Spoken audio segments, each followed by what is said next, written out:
Selamat siang Pak Tim. Selamat siang. Apa kabar? Alhamdulillah baik, sehat. Alhamdulillah. Saya itu kemarin baca-baca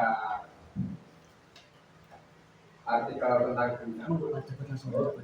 Dan saya itu kepo banget sama Harimau. Oh, yang wilayah Kecamatan Ringarum ya? Ya itu. Ya itu letaknya mana sih Pak? Di Kendal daerah mana? Kalau Kecamatan Ringarum itu berada di wilayah Kendal yang paling ujung selatan. Paling ujung selatan. Ya. Berarti sebelum Meleri ya Pak? Sebelum Meleri. Jadi kalau dari Cepiring itu arahnya samping Desa Robanten, terus Wurudjo ke selatan lagi sampai kepada Desa Ringarum. Oh, dari Ringarum itu ada legenda nggak sih Pak balik kata Ringarum itu? Ringarum itu perkiraan berdirinya itu sekitar tahun 1944.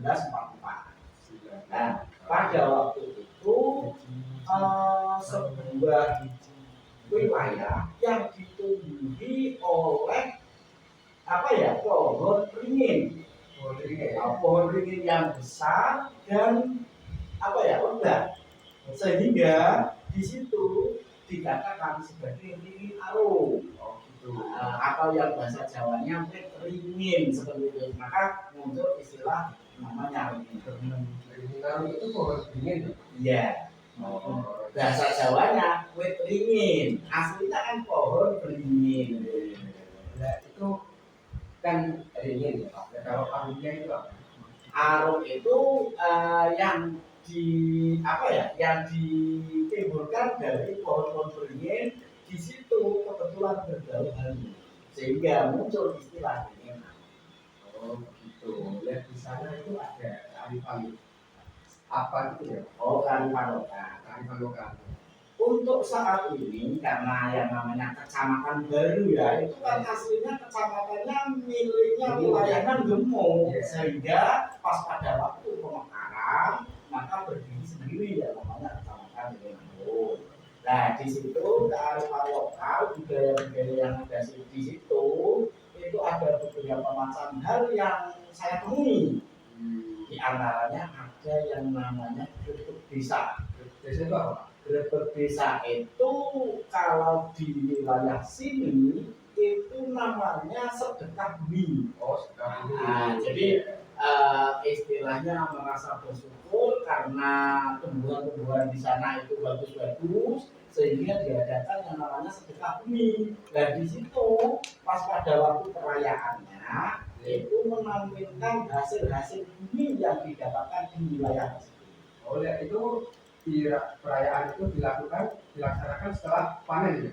Iya, biasanya seperti itu. Atau setiap tahun sekali pada waktu bulan Muharram. Kalau di sini namanya bulan Suro. Nah itu waktunya di itu.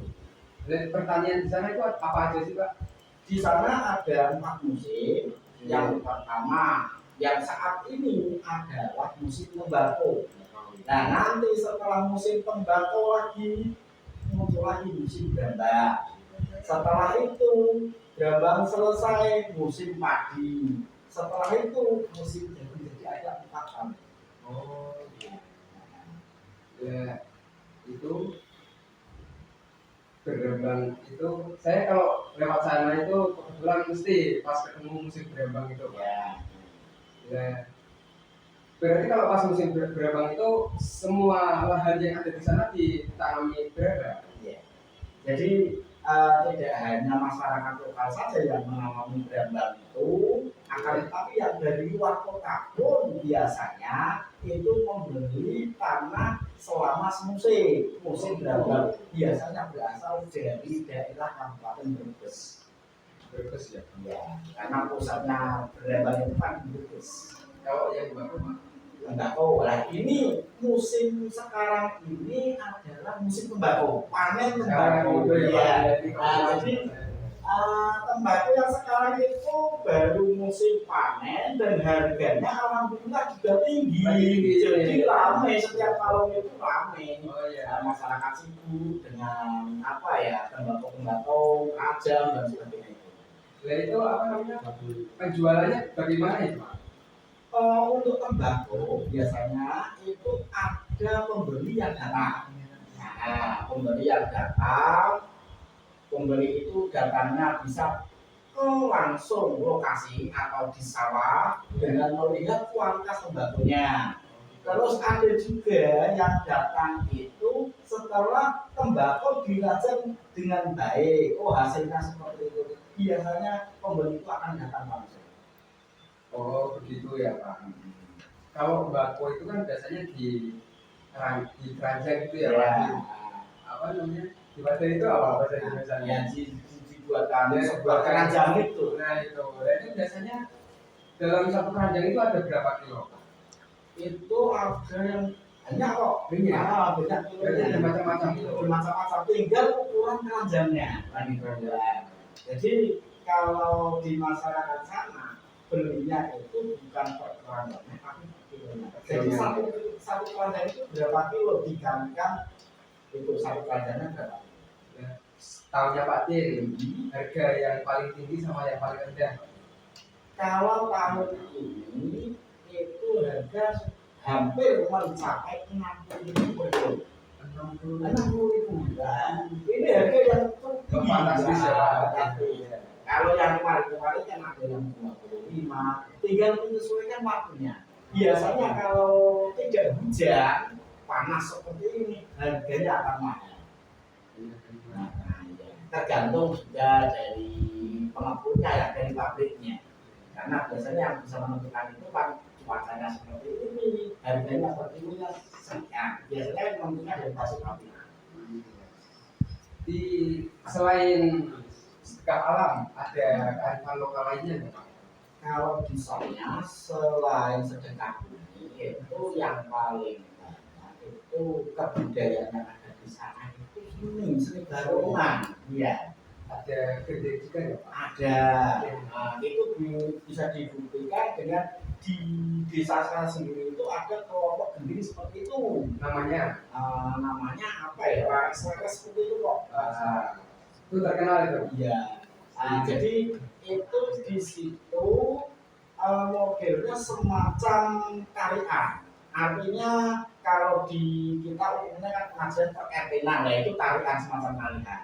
Di situ nanti kan ada pengakunya, terus juga ada sindiknya kan seperti itu. Nah biasanya itu kolaborasinya dengan tanggapan barongan biasanya seperti itu. Ya.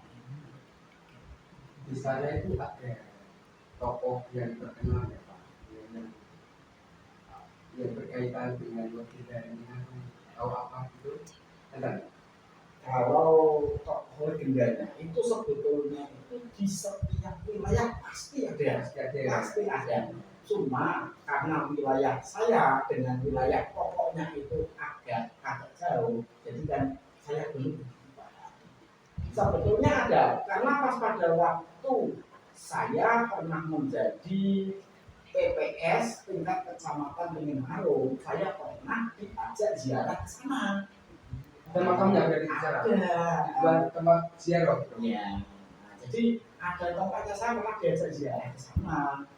Ada cerita di balik tokoh itu ya Pak? Tokoh itu di bagaimana di masa jayanya dia? Ya kemungkinan ada juga di balik itu kan pastinya kan ada cerita-cerita.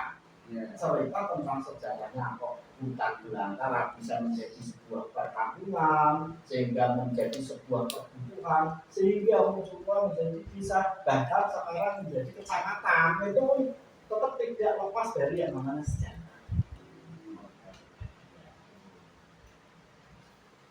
Sejarah dari kecamatan Bening Harum yang berada di ujung selatan Kabupaten Kendal. Ya.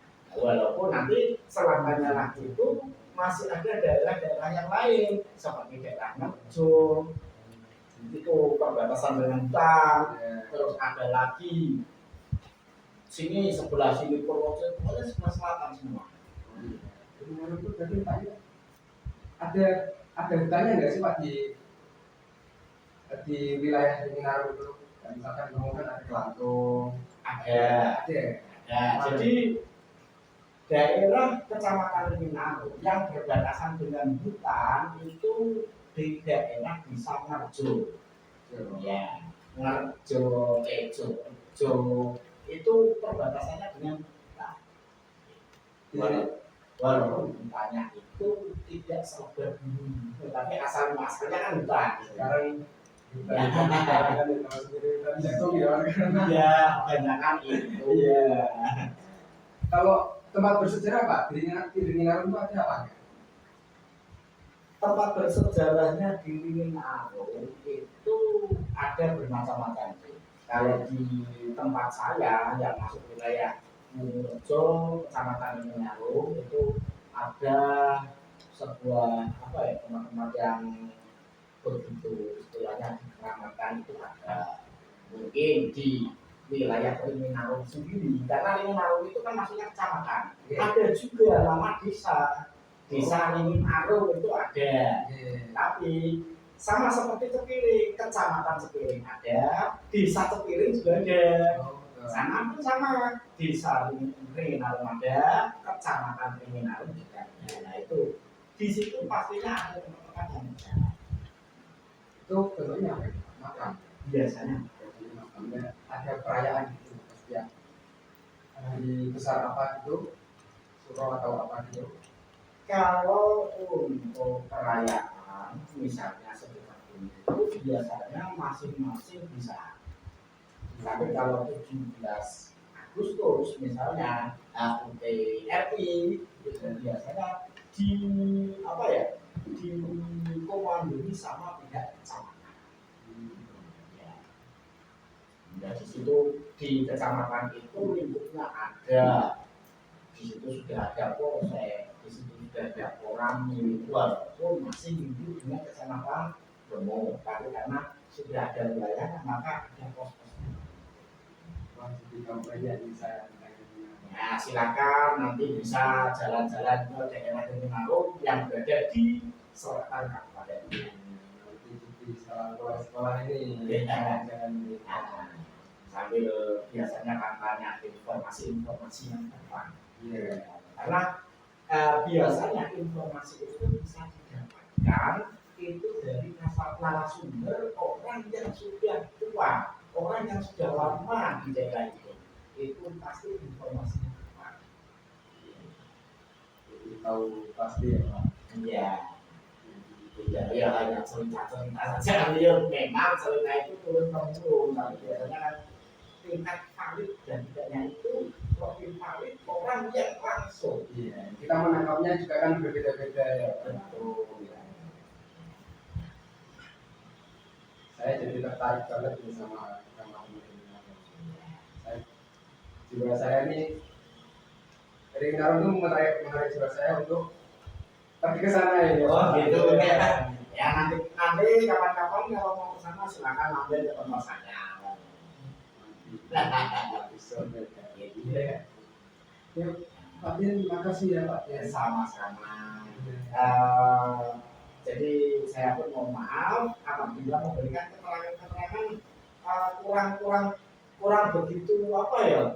Wah, keterangannya kok hanya data saja. Nanti bisa kita gitu ya. Sama-sama.